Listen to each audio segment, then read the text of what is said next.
Gulli Danda. One day, a boy who was now an engineer visited the same town where he spent his childhood and remembered his old days of playing Gulli Danda with his friends. All of a sudden, he inquired about his old friend Gaya, who was a very good player of Gulli Danda. The boy was once beaten by Gaya for not giving him his turn of batting before he left the town. So the boy now wanted to play with Gaya to give him his long due turn. But Gaya, who was now a paid labourer, was quite shy to play with such a high-rank officer. The game began. The boy positioned the gulli on the small boat-shaped hole, the starting point, and struck it with the danda. The gulli flew right in front of Gaya. He raised his hand as if to catch a fish, but the gulli fell just behind him. It was the same Gaya in whose hands the gulli would land of her own will. He might be waiting to the right or to the left. The gullis would just land into his hand, as if he had spellbound them.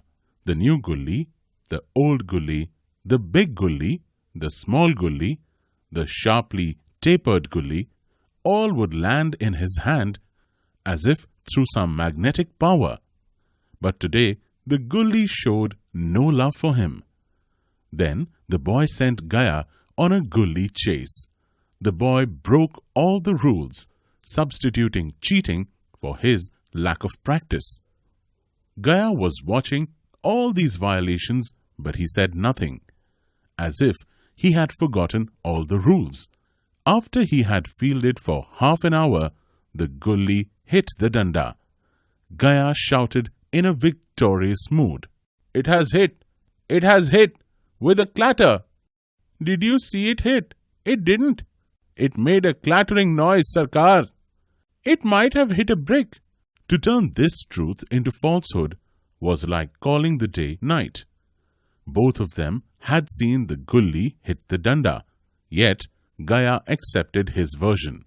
Yes, it must have hit a brick. Had it hit the danda, it would not have made such a clattering noise. The boy began to bat again, but after such a blatant cheating, he began to pity Gaya's naivety.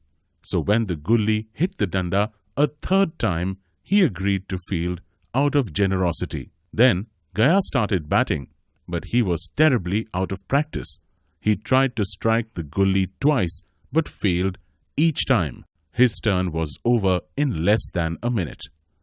As Gaya was going away, he said, "Tomorrow there will be a match here.